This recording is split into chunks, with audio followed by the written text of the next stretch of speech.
What is perfectionism to you? Do you think everyone around the world has the same understanding of perfectionism as you do? Dr. Ellie Rukuwai is a lecturer in psychology at Victoria University of Wellington, New Zealand. Her research focuses on Rangatahi Māori experiences or Maori youth experiences and their understanding of perfectionism and non suicidal self injury, and how these may differ from Western based definitions of these constructs. Dr. Rukuwai is a mixed methods researcher and a trainee clinical psychologist with a particular love for qualitative research. Her current areas of research interest include Maori psychology and well-being, te reo Maori acquisition, and the cultural relevance of current clinical measures and interventions for Maori.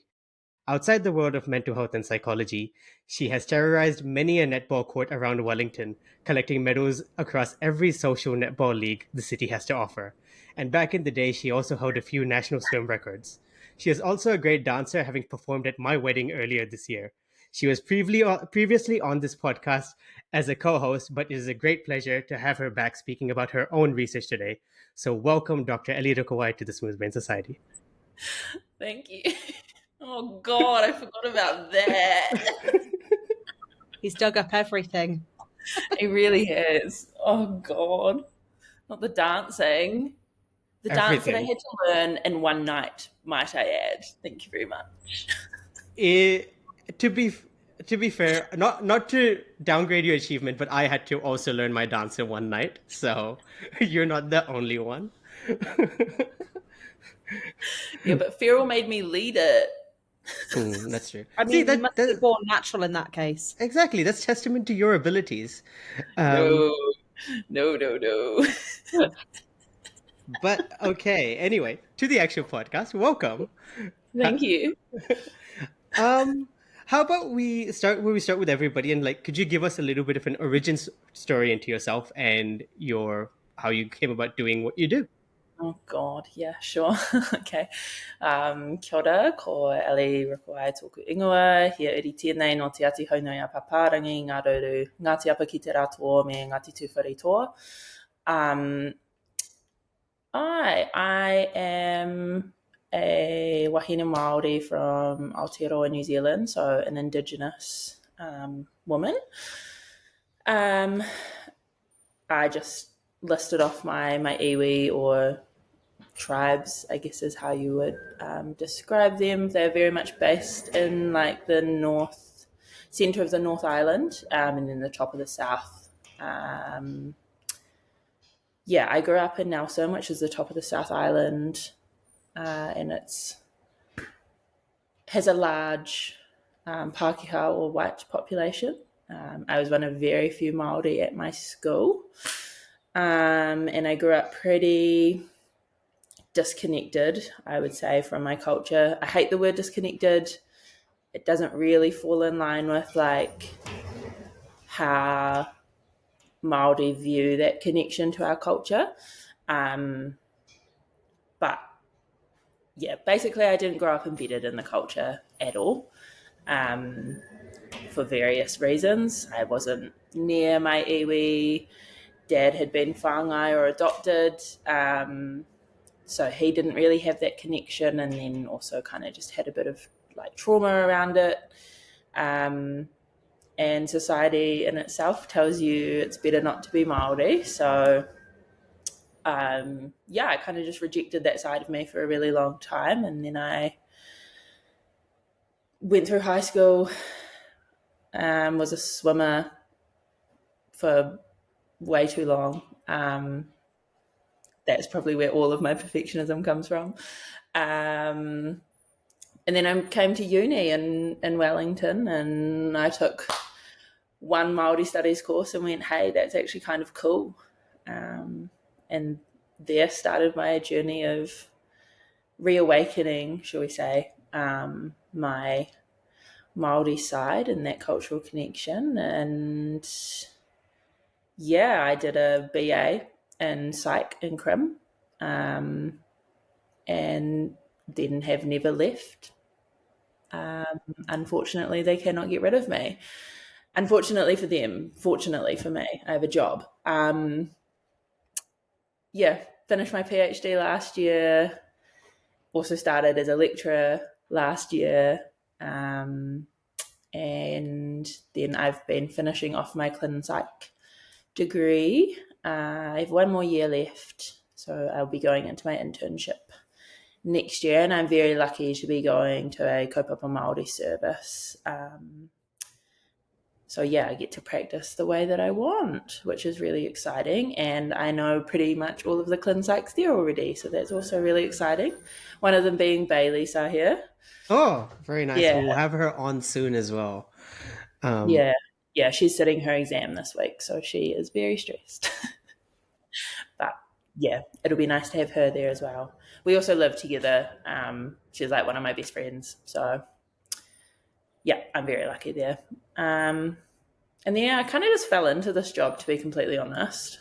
It was 2 months before the end of my PhD, and absolutely would not recommend applying for a job when you are 2 months out from submitting. But alas, I did, and they were advertising roles for Maori lecturers in psych, and I went, oh, why not? I'll just throw my hat in the ring, see what happens. So I decided on the day that the applications were due that I would put an application in, frantically emailing people, will you be my reference? Do you think this is a good idea? Help me, please. And then, yeah, they offered me the job, much to, I think, everyone's surprise. Yeah, so now I actually have an academic job. It's not something I ever envisioned myself doing, but yeah, I do. I love teaching, and that's something I kind of learned throughout my PhD because I tutored a lot. I guess Sahi, you're technically my boss. Was. Was, yeah. And yeah, I really enjoyed the teaching side of tutoring. And then obviously I like research because why else would you do a PhD? So those two things just fit nicely together. And here I am. And I'm really hoping Pawa shows up. But I think he's outside terrorizing some birds. Never around when That's I want me. him. Great, that was a great introduction. Thank you. So, I think you said like you kind of got into kind of your kind of Maori culture when you were a little bit older. How do you find that shaped your perspective as a researcher, especially when you're studying mental health and well-being? Yeah, I think it's been hard doing that. Like, there's been a lot of times where I've been like, I just wish that I had this connection, like, strengthened in me from when I was younger. But I actually think that it's a real strength for me in terms of connecting with other people, particularly other Māori who've had really similar experiences, because we know that actually a lot of Māori have had these experiences. It's something like 80%, 85% have been dislocated from their land and grown up away from it. So it is a really common experience, and I think it works in a strength in that way for me in terms of both research and my clinical work. And having kind of gone through that journey myself gives me that perspective of like, it's not an easy thing to do, but it is doable. And so I think, yeah, again, that kind of helps me, particularly with clients, connect on that level. Because I think there can be this kind of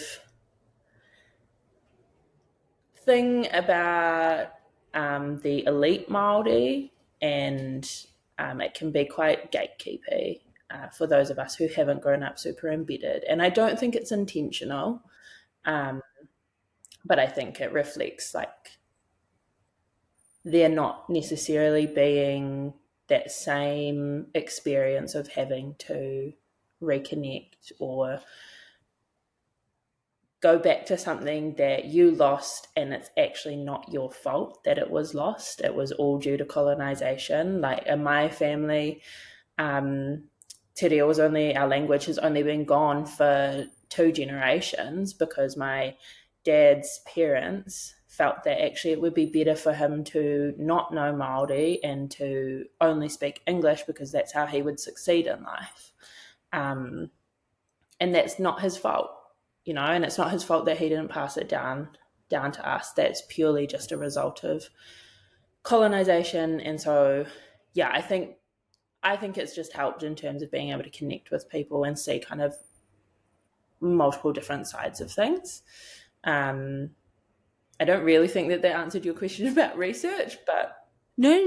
I think that was absolutely as your perspective, not even just as a personal research. However, it's basically however you wanted to answer that, and I don't want to force a personal answer if you don't want to give one. no. But you said did you say elite Maori there? Can I ask? Yeah. So it's really hard to explain, and I don't want to sound critical either because I'm of the opinion that every Māori person has a space in the Māori world. But this is something I've experienced myself, is that there are some people who haven't had that experience of having to reconnect, or have done it in such a way that it has almost skewed their view into, well, if I can do it, then so can you, which completely takes out any nuance, right, of how difficult it is for people, what kinds of connections they have available to them. I only found out 3 out of my 4 iwi as an adult, and probably in the last 2 years, because my dad was adopted and we didn't know any of that. And there are people that I know who don't know their whakapapa at all because they've had parents or they've been adopted at some point in their whakapapa, in their ancestry. And I just don't think that that's fair. And there is some kind of thoughts for some people around, well, if you don't speak the language, then almost like you're beneath other people who do. And I absolutely think that the language is so important, but it almost gives off this, well, not almost, it gives off this idea that there is a continuum of being Māori and that some people are more Māori than others.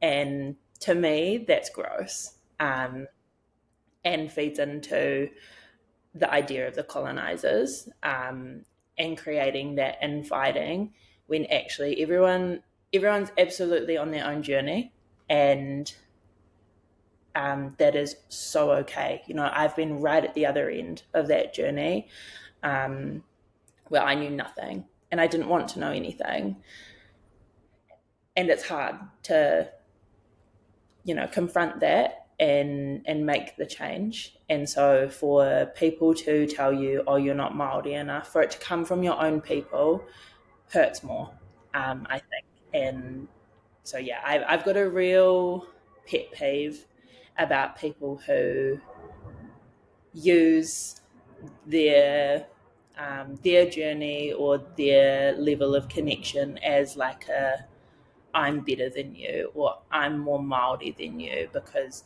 that in itself is not a Māori way of thinking, in my opinion, which, might be controversial, but I will stand behind that, to be completely honest. I don't think it's fair. I think you've justified that very, very fair. I think that's, no one wants to feel that they're not enough of something. And it sounds like what you're saying, it sounds like people aren't Maori enough, and maybe also people can go on their own journey at their own time. Some people have maybe gone the full way and be like, it's super easy, why you're not getting involved as much, but everyone is on their own journey. That absolutely makes sense. Yeah, definitely. And we have this saying, I guess, that's like, if you whakapapa, then you are. So it's basically, if you have a single drop of Māori blood, not that we do we don't do blood quantums or anything, but it's basically saying if you have that ancestry, then you are Māori, and you don't need to justify your whakapapa to anyone. And I just think that that is the essence of being Māori. I think that really captures it, instead of being like, well, I'm more Māori than you. It's very, I really like that saying because I remember you saying it Mm. when we were studying together back then, and it was very nice because you come from, when you're studying history or you're studying sort of, for example, the slave trade around there's all these, and sort of US history, and sort of the idea that you being white was contingent of you not having even 1/16th of any other sort of race mixing in it, right? That was it. It was the 1/16th compromise or 1/8th compromise. It was one of those things. I can't remember the number, but flipping it the other way and being like, if there's even a bit of you which is something, you are one of us, or is a Yeah, very inclusive way of looking at things. and that's what the like Indigenous Australians will say too. That theirs is like, no matter how milky the tea, it's still tea. And it's, yeah, it's that's speaking to the same thing. That's definitely not the quote, but it's like along those lines. Oh, yeah, it makes sense. I like it. Um, yeah, I like that as Mm. well. But I know that that's not the same kind of thought process for every Indigenous culture. But it's definitely the majority for Maori and Indigenous Australians. Yeah.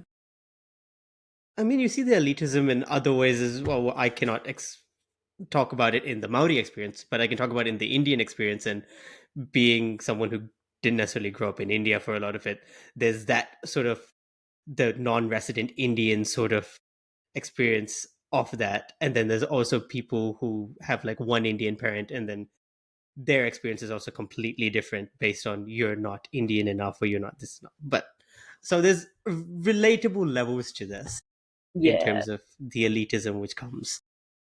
Well, I was gonna say almost like you know, you're especially with saying like maybe you've got an Indian parent or you know a white English parent, and you know you're not feeling kind of like one or the other. Sometimes must be quite. Yeah, I think, and that's like something that I really struggled with as well, right? Is that I have brown skin, I look Maori, or I look at least not white, and then growing up in a majority white space, it's like, oh, well, I wasn't white enough to fit in with the white kids, but I'm also not brown enough to fit in with the Maori kids. So actually, where do I fit then?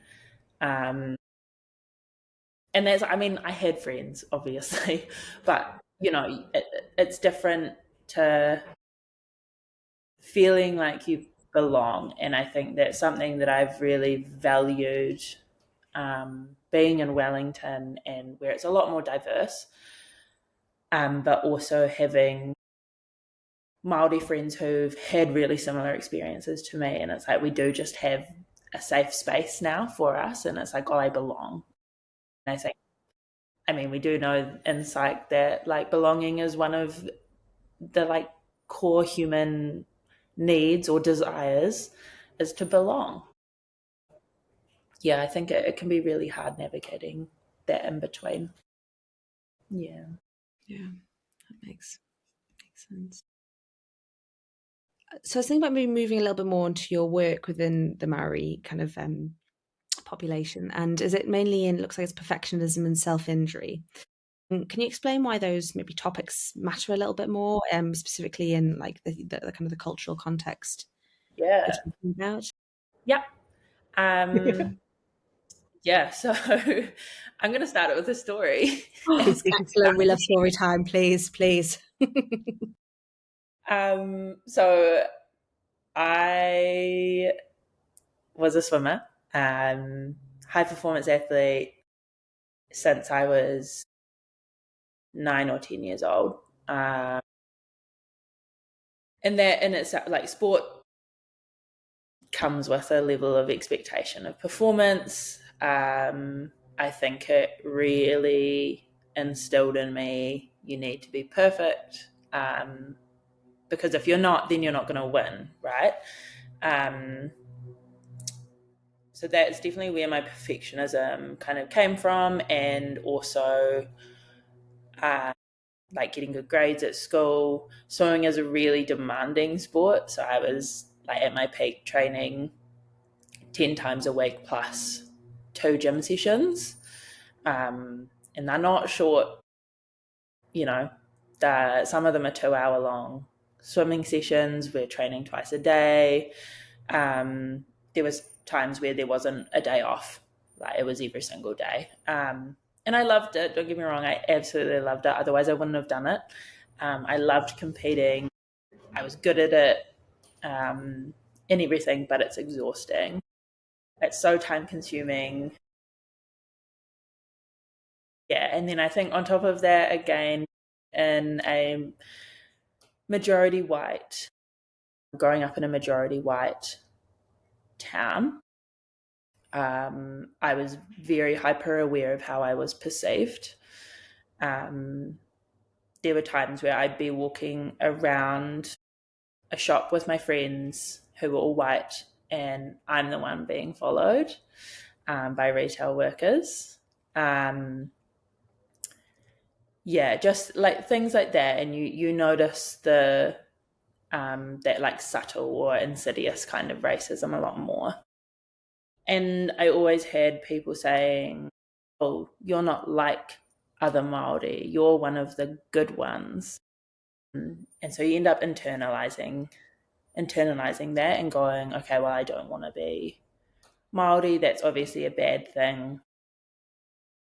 I need to do everything perfectly to make sure that I'm not seen as that. Yeah, and so I was probably 14, 15, and I was just really not in a good place. Yeah, swimming, school, mental health not great, and I started self-harming. In New Zealand, we know that up to 50% of our young people are self-harming, or have self-harmed in the last year. It's one of the highest, if not the highest, rates of self-harm in like the Western world. So it's a really common experience, and I had a lot of friends who were doing it as well. So actually my research is very personal. It's what, Western researchers would say is me search. And to that I say, what is wrong with me search? Absolutely nothing. I think it gives me more of like a passion to find out what's going on. It gives me more motivation. But we'll come back to that in a second. I have a lot to say about that kind of thing. So I think for me, it was, I had personal experience, but I also knew that other people did. And then the more that I studied, the more that I realized, oh, I'm not represented in this research at all. It's all from America. It's all done on pretty much white students. And also the more that I studied, the more I kind of reconnected with or reawakened my Maori side. And the more I learned about, these things might not actually align with how Maori perceive things or experience them. I think that there's more going on. And so I was like, I'm gonna find this out with the help of my lovely supervisors, Mark Wilson and Awanui Te Huia. But yeah, the self-injury from a Maori I'm sorry, I just love him. He's so cute. So sorry, it's like the worst. I'm so, just people who are listening, my cat is I'm at home because it's like 8 at night, and my cat is underneath my jumper in his face, and it's really not the great time, and I apologize, Ellie. But I'm glad that's bringing you joy, so that's fine. It really is. I'm very much so enjoying it. That's fine. Okay, that's fine. As long as you're happy, that is all that matters. He keeps popping his little head out. It's really sweet. I was wondering how long you'd be able to hold a straight face whilst this is happening. He picks his moments, but yeah. No, he's picked the perfect moment. Okay, and apparently this is like the best speaker for me to bring him out on, because apparently loves him. So this is great. Apologies. Sorry. Please carry on. I will let him just chill here. Um, oh gosh, what was I saying? But you felt connected to, and you thought like, I can actually discuss this because this is something I've been through and I'm not being represented in like the right way. Yeah. And so that had kind of already been done with self-injury, and so PhD has to be a unique topic. And so I was like, oh, I'll do it for perfectionism, but I'm still interested in the self-injury stuff as well. So I managed to keep it in there a little bit as well. And it's definitely something that I'm really keen to keep. Both of them are things that I'm still really keen to keep looking into. But yeah, basically, I decided that I want to know more about my own experience, but I also want to see how Maori actually experience these things, because we know that culture affects every single behaviour to ever exist. So yeah. Also, I'm really sorry if you can hear the wind. It's super windy here. Okay, Wellington wind aside. Um, so let's talk about your research then. So you picked perfectionism, you picked self harm. Are there sort of like key differences in the way they were perceived? Because you spoke about you felt they weren't perceived, right? But now Mm. from your work, what have you found? Do you have to give like a intro into what perfectionism is in terms of that thing from a Western lens versus a Te Reo Maori lens? Yeah. Yeah, I can do that. Um, so perfectionism um, is it's not a disorder. It's not like in the DSM or the ICD or anything. It's a transdiagnostic risk factor, and basically what that means is that it is um, a lot of the time talked about as a personality trait, or something that affects lots of different disorders. So it might play into the development of disorders. So things like eating disorders are really highly related or correlated with perfectionism. And it also might maintain the disorder as well. So if you're really perfectionistic, it's going to maintain something like eating disorders, because that's a core part of eating disorders. It's also highly related to things like anxiety, depression, OCD, etc. And there are lots of different ways of kind of thinking about perfectionism or the parts that make it up. But it's like very basic definition is that perfectionism is the oh my god, my brain again is just short circuiting. Cut that. Oh no. Yeah, so perfectionism is the tendency to strive for really high standards and goals, which you may or may not be flexible about achieving. And that last part is kind of the key differentiator between the more positive types of perfectionism and the more negative types in terms of outcomes. So we kind of talk about there being adaptive and maladaptive types of perfectionism. Adaptive obviously being that more like related to positive outcomes. I do have an issue with that wording. I'm not a big fan of it. I don't think that there is really an adaptive type of perfectionism, and that is shown in the research as well. So adaptive perfectionism, while it is related to some positive outcomes, there are actually instances where it's related to more negative outcomes for people. And the only difference between the adaptive and the maladaptive types is whether or not someone is flexible about achieving those goals. So adaptive is that you are flexible, and maladaptive is that you are not flexible. Yeah, so that's kind of why I have a bit of an issue with the phrasing as adaptive, whereas the maladaptive type of perfectionism is just basically all bad. Research is very consistent, and yeah, this leads to negative outcomes, and that's when you're not flexible about achieving your goals, so it's really rigid. So say you were to get really sick before a big exam and you didn't get an A plus, then that's what you were striving for.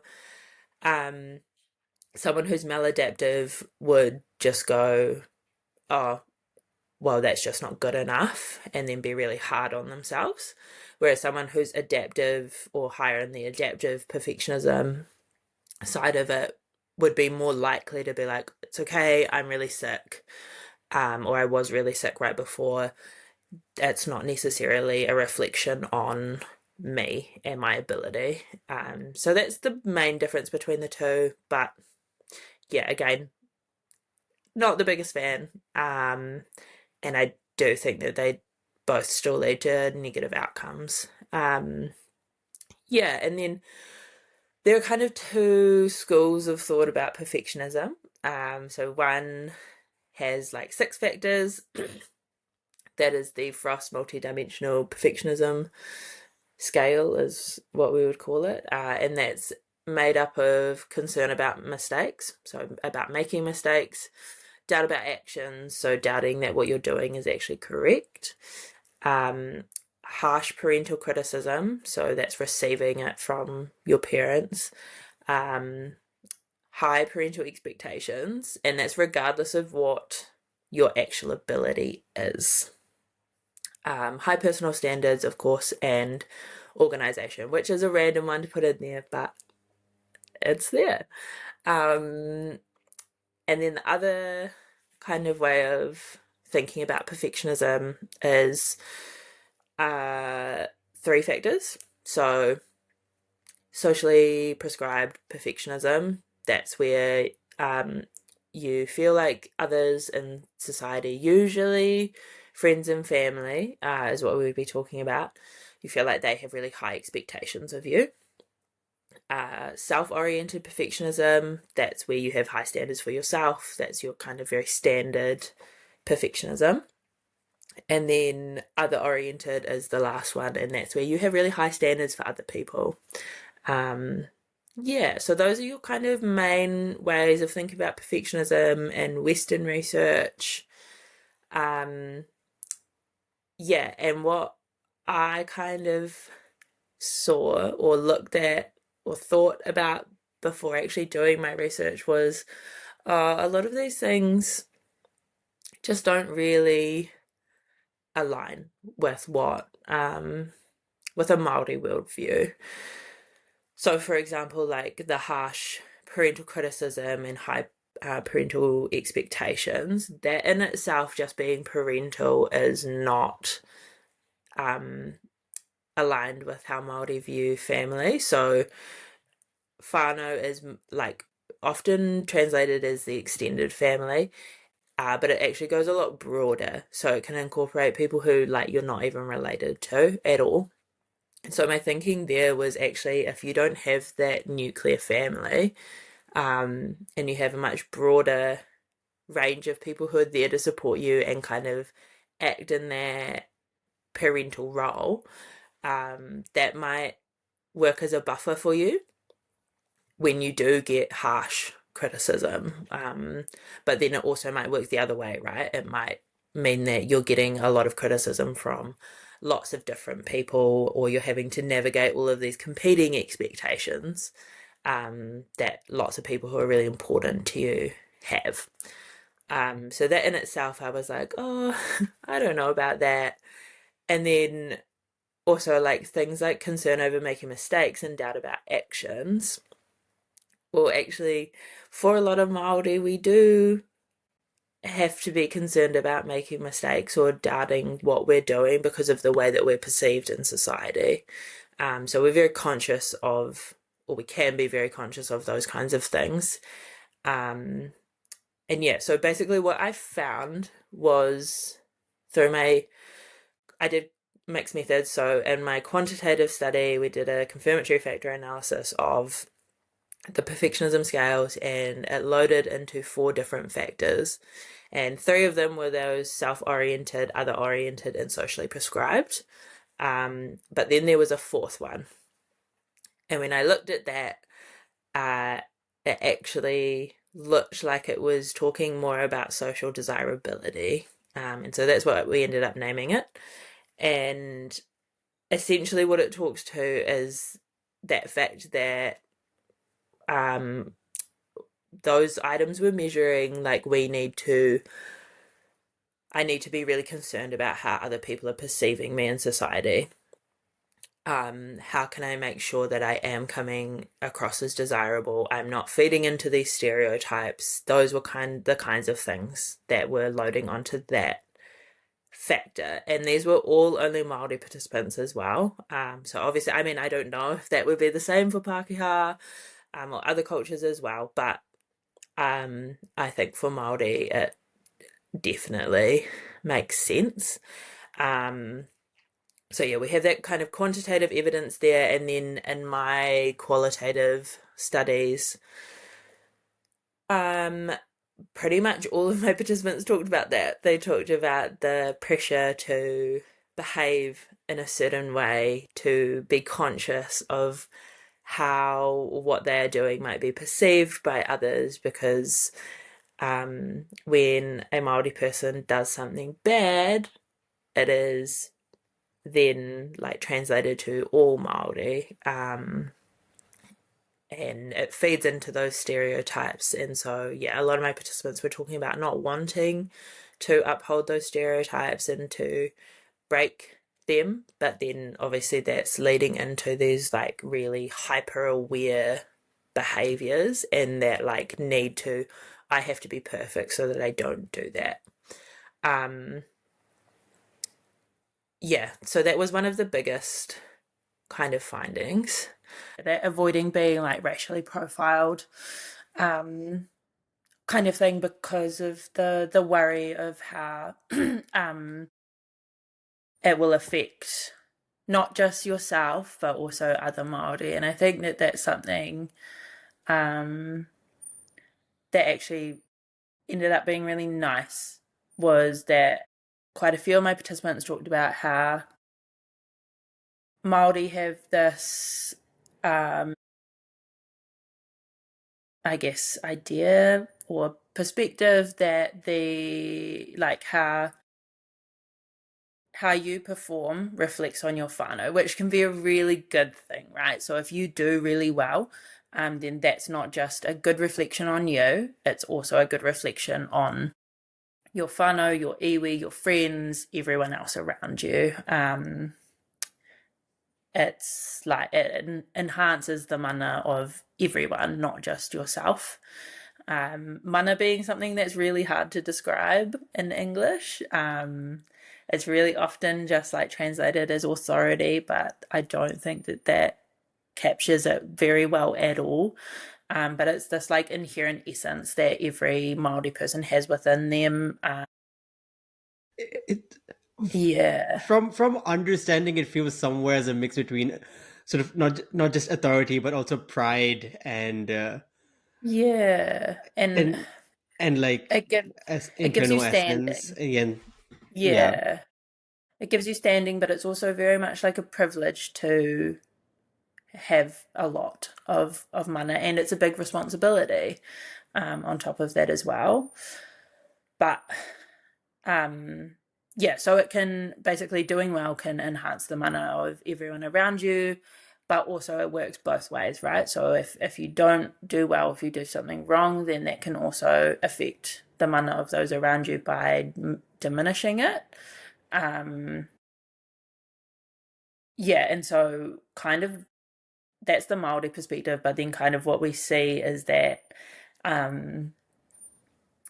it leans more towards that negative side for Māori post-colonization, in terms of one of those tools of colonization is to make it seem like the group that's being colonized deserves it, or that they've actually benefited from it, that colonization has been helpful for them. And so one way that that is done is through the media being like, Māori person does this bad thing, and then that reflects onto all Māori, and that's where we get those stereotypes of Māori are inherently criminal, Māori Māori are state dependents, we're dumb, we can't do anything for ourselves. And so, yeah, that's kind of where you see that generalization in that negative way. It's almost like that weaponization of our own culture against us, which again is a textbook strategy of colonization. So, yeah, I think that was definitely something that came through in terms of feeling like people needed to fight back against those stereotypes, and prove that actually they're not right. But it just doesn't seem to, in today's society, the positive things don't generalize in the same way that those negative things do, which is unfortunate. Yeah. Yeah, it's I read there was an article in the New York Times, I think it was a few years ago now, and it was like had a really great catchy title, but it's almost like like you just spoke about, like just a certain aspects, like loud is being troublesome, and being loud is, but it's not, it's never people who are white who are Yeah. troublesome. It's every single other person. It was a big thing about New York, this being a real issue. It sounds like, yeah, Yeah. different kind of cultures. So everything you're doing here is kind of, possibly affecting, other people as well, and kind of like linking there. Yeah, no, definitely. And like, even just if we get into like men and women, a loud man's fine, but a loud woman is annoying, right? And then you add race into that, you add sexuality into that, and it's all of a sudden, it's just, yeah, minority on top of minority on top of minority. But yeah, I think in terms of like generalization, what I find really interesting is that a lot of people are like, oh, well, qualitative's not generalizable. I 100% disagree. One, I don't think that every single piece of research needs to be generalizable. I think that's ridiculous. Like, our context here in Aotearoa is so unique.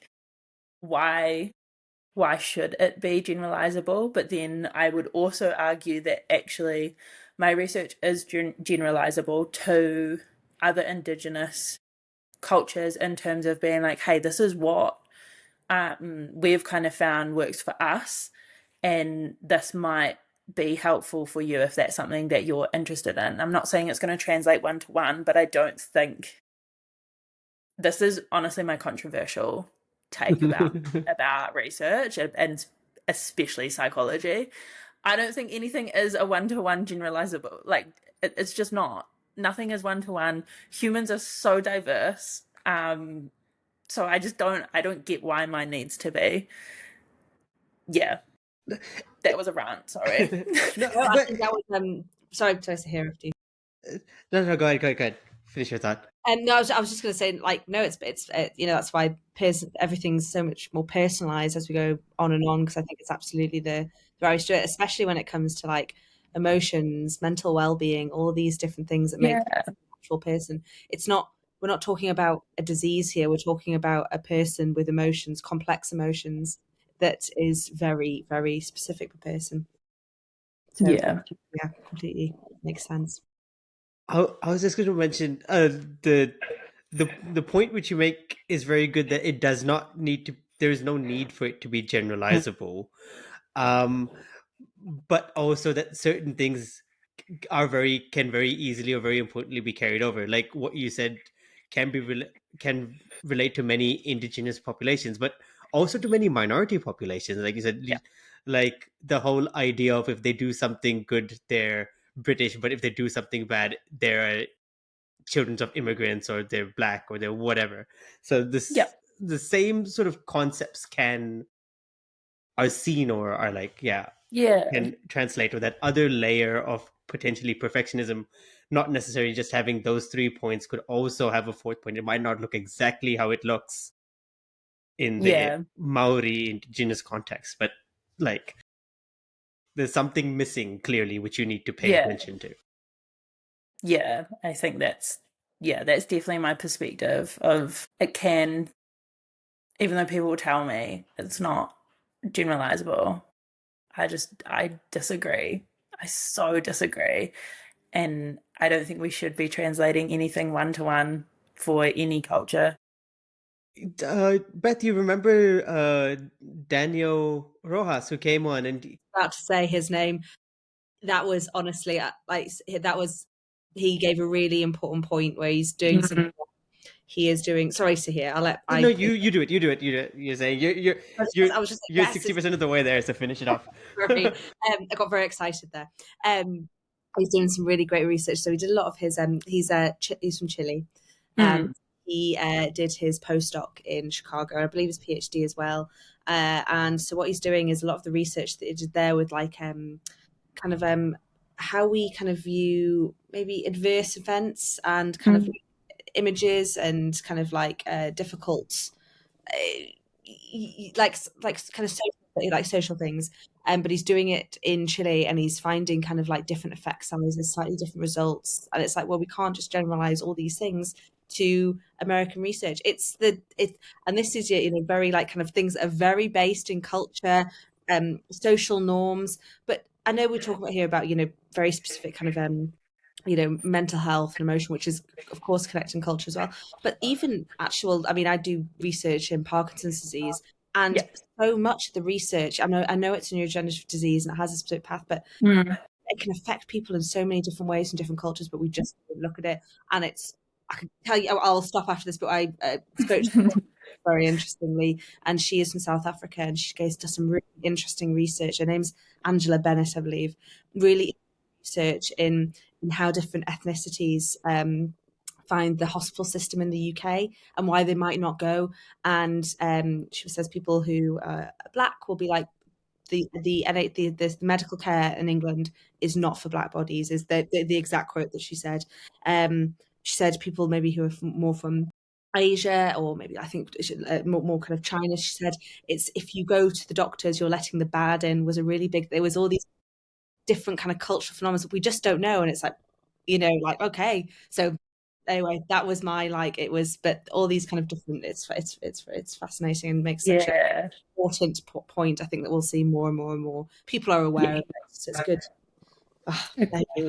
Sorry, this is not, I'm not the guest here. No, that's okay. Linked all these things together recently. No, definitely. And like, even we know that there's a gene for, or multiple genes for intergenerational trauma that get passed down. Like that is a culturally bound experience for people who've had that intergenerational trauma. That's biology. You cannot tell me that these things are like solely objective. Can you tell that I'm like one of the only qualitative researchers in my school? You keep battling that battle. I will. But you miss so many, right? You miss a lot of nuances when it's like, which I just think when you're dealing with psychology is crazy to me. It's just absolutely wild. And I think also like the fact that I have that clinical kind of experience inside to me as well. Every single client that I get is so different. And I say that like I've had hundreds of clients. I haven't. I've had like 4. But they're still all so different. So if I came in there being like, beep boop, fill out this measure, okay, tick, tick, tick, done. That would, 1, be a horrible experience for them, and 2, isn't going to give me any of the nuance of their lives and what they experience. And so I just think that reducing every single person to a number is actually not all good. In psychology, I think it absolutely has its place. I'm a mixed methods researcher. Quant 100% has its place. But I really hate how quant researchers will just shit on qualitative as if it doesn't matter. When I would argue it actually matters more. So I think a lot of people, it's harder to analyze, and I think that's a big thing. So just people may not know, but when we say qualitative, we mean more. It's not got like as you said, like quantitative is like it's numbered. You can measure it. Qualitative is like conversations that you have to kind of trawl through. It can be quite difficult, but incredibly important. And now with all the data, quantitative stuff gets even more powerful or like leaned upon, right? Because and it is important, but it shows trends. It does not show it. It's the thing. My mom always says, "I don't want my kid to be a statistic, or I don't want to be a statistic," which is like, I guess this was not to go into one episode after we spoke about vaccines into the whole idea of like when you do a clinical trial and it's 99.9% successful over like hundreds of millions of people, that 0.01% where it wasn't successful, there's for multiple reasons because of differences in humans which have not been accounted for or which need to be accounted for in rollouts of medicines or whatever. And where you need the quantitative in the sense of trying to figure out what gene it is and all that, but it maybe there's qualitative experiences involved in it, which is why these things aren't working. And this is for medicine, which I'm talking about, not even psychology. It's for something which is a bit more like robust, which we know. Medicine, which is a hard science, and psychology, which we don't even know how to distinguish our disorders properly. Like the DSM sucks. Like, oh yeah. So you said the you said the DSM sucks, and I remember you made a face about self-harm being potentially added into the DSM when you said it. Do you want to talk about that? Like why you made that face? So if you look at the DSM, and this has come entirely from my clinical training, which I'm very grateful for. And at the time, I was like, what do you mean the DSM sucks? The DSM is what we use to diagnose people. How can it suck? No, it sucks. If you look at it and you look at the descriptions of disorders, there is so much overlap, which tells us that actually our theoretical understanding of these disorders is terrible. We don't get them. There's a ridiculous number of ways to present with depression or PTSD, like in the hundreds. Some disorders that in the thousands. It's, so you could have so many different people say, oh, I've got a PTSD diagnosis or I have a depression diagnosis, but actually the way that it's presenting for them is different.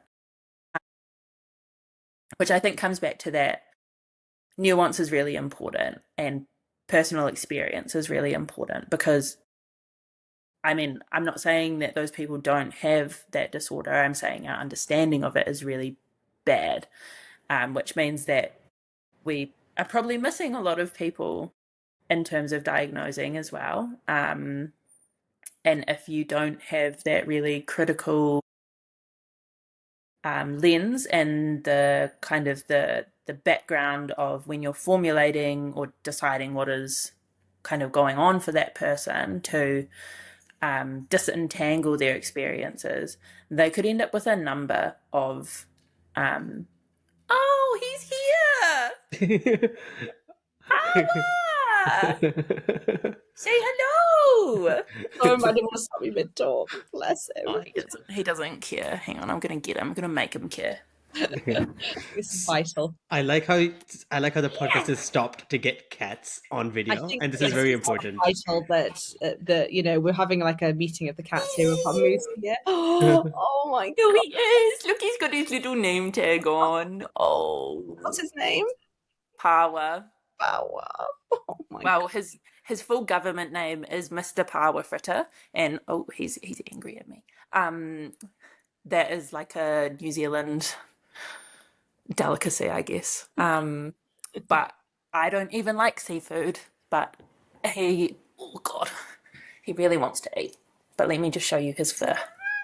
Oh, angry boy. His beautiful markings. God, very funny. But yeah, his markings are very similar to a power shell. Hence the name. Yeah. But yes, sorry, back to what I was saying. Really important to put cats in there. Vital. Agreed. I agree. I was hoping he'd make an appearance, so oh bless. Yeah, basically the DSM sucks. It's not very good at disentangling disorders from one another. So that means that you could have someone who's presenting with so I'm trying to think of like a case that I've had this year. It looked like ADHD, but then it also could have been anxiety. And those are two very different disorders, right? And so you have to like really tease them apart. And the DSM, essentially it doesn't do what it should do for a diagnostic manual. It's more descriptive in nature, which has its place and is important in terms of access, like diagnosis is important in terms of accessing help, which is why in New Zealand, like we will still diagnose, but there is more of like a tendency not to diagnose unless it's necessary. Whereas in America, which is where the DSM is from, it basically you need a diagnosis to access everything, to access any kind of support. And so they kind of just diagnose willy-nilly. And then, I mean, there's also money in it and everything as well, so that adds another layer. But in terms of self-harm being in the DSM, it's been a proposed disorder, which they have now changed to a specifier, which essentially means that it's not a disorder, but it's going to turn up under lots of different disorders as like, oh, this person has depression, specifier with self-harm. And basically the kind of general consensus around this, so I went to a conference earlier in the year that is specifically for self-harm, and the general consensus there was actually that that was more harmful and that having it as a disorder at all is more harmful because it adds to that stigma of self-harm, and particularly in places like the States where that's going on your record, that you have self-harmed, that can be used against you in terms of insurance. I know that in New Zealand, I'm not sure if it's still the case, but at some points, if you had on your medical records that you had experienced mental difficulties, it could affect your ability to get a job. So having something like self-harm as a specifier, I think is unnecessary. It adds to the stigma of people who do self-harm, because the other thing is that we know that most people will self-harm for a bit when they're younger, and then you kind of get a peak in adolescence of like between 14 to 16 when rates are really high, but then it drops off. And then there is a second peak in early adulthood, which is really understudied. So we don't know a lot about that, but it is typically something that happens for a very short period of time, rather than being a chronic, lifelong experience. And so if someone who was only ever going to do it for a short period of time then ends up with that on their medical records forever, that can like affect their life forever, for their entire life, and that's not fair. So yeah, there was a lot of discussion about, well, actually what benefit would it have to have that as a specifier, to have it as a disorder, that kind of thing, because yeah, researchers tends to go actually the complete opposite way of no, it shouldn't be there. But yeah, that's why I made a funny face about it at the start. That's a very good sort of reasoning for it. I feel I've always sort of struggled with labels for these things. for mental health disorders because of the overlap. I see the positives in the sense that having a diagnosis or a label can help you understand what's going on. So I think there's that. But then I feel there's certain things which there's no clear benefit, and this is probably one. Like what some of the symptoms are necessary, because as you said, like self-harm is seen across multiple disorders, perfectionism is seen across multiple disorders. So having that being labeled can potentially not, well, was likely not going to do much help for like the potential negative sides. And I think we'll actually end up doing more harm in the long run. Yeah, Especially if you said the, it's on the record, right? yeah.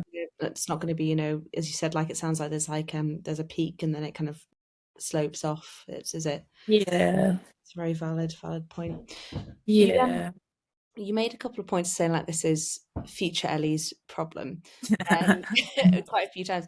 So let's say I want to pretend that there's you've just been given a $2 billion pound grant, and the ethics board. Go pounds. We'll go pounds. Yeah. We'll do that. More for me. Yeah. And the ethics board have gone on holiday for the week and have just got like a blanket approval on everything. What would be your dream study, or what would you think be like the study that you could do, that you'd like to do? Yeah. Well, I love that you said the ethics board has gone on holiday. Not because I want to do anything unethical, but because I always have to argue with them about things like I want to give koha, or that's, I guess, gift is probably what it translates to my participants, and they're always like, that's too much. I'm like, what do you mean that's too much? These people are sharing their stories with me. So that's why I'm glad about the ethics board being on holiday, not because I want to do anything unethical. But so I did have a think about this, and I think that actually what I would want to do is very much like an applied kind of thing. And basically my idea is that I would contact every single iwi that exists in New Zealand and be like, I want to help you support the people who are not connected back into connecting with your iwi, and come up with some way to do that. I have absolutely no clue, and I think the thing is it would be really different for every iwi. Some have high like disconnection rates. Again, I hate that word. Whereas others are like still quite culturally connected for the majority. So yeah, I think that would be my kind of way of support. Like my idea would be supporting people back into connecting, and that might look like just like physically supporting them. So I'm going to drive you there, I'm going to go with you, or I'm going to have someone to go with you. Obviously I can't go with every single person as much as I wish I could, but it also might look like putting on wānanga, so like big group meetings of let's go back, this is what you kind of need to do to prepare, and this is the tikanga there, and but also providing that mental health support, because I think it is really underrated how hard it is, and that's from personal experience, from the experiences of my friends who've gone back. Like going back to your marae is scary, because you don't know how they're going to react to you. You don't know what it's going to be like at all. There were times where I was in tears. The anxiety is super, super high. You're like, what if they don't like me? Yeah, like that real rejection sensitivity. What if I'm rejected? And so I think there needs to be more support around that. And then I feel like a lot of the money would go into like putting on feasts, because that's one thing about Maori. We love to eat, and love to put on a big spread for after, like a porphyry or something. So that's probably where most of my £2 billion would go. I was going to ask what percent of the 2 billion would just go towards Kaya? Too much. Never too much. Never too much. Never too much. I agree. Very important. Yeah, and like so important for making connections and all of that as well. So definitely not money wasted in my opinion. But yeah, I feel like there's probably a different type of answer to what you usually get. But yeah, more applied. I think that's a great answer. You wanting to connect a little, make a little, almost like maybe a rail network of all the different areas with a counsellor on each of these trains, so everyone feels supported there and back. Yeah, and then a big feast at the end. Yeah. I think 2 billion sold. Yeah, the 2 billion. Yes. I mean, just on a general sense, implementation research is a big thing, right? Because there's one thing just doing interviews and sort of doing the qualitative and quantitative research and saying, okay, we should do this, but does it actually work? Can you actually apply it? Mm-hmm. It's one thing just interviewing people, and second thing actually facilitating them sort of going through that journey and whether it works, and then you know what you need for future generations of if they need help as well. Yeah, no, I 100% agree. I think that's another one of my pet peeves, is actually that psychology seems to be really bad for it. We just do the research but then don't actually do anything with it. And I'm like, why? What's the point of doing it then? Like, we do this for a reason. For the grants. Yeah, true. For the $1 million grants that are very few and far between in New Zealand. Oh, yes. So what is next, research wise, or it's a personal journey as well, that you're particularly excited about? So I guess, I mean, what's imminently next is me doing my internship for clinical, which I am so excited for it to be over and for me to never have to study again.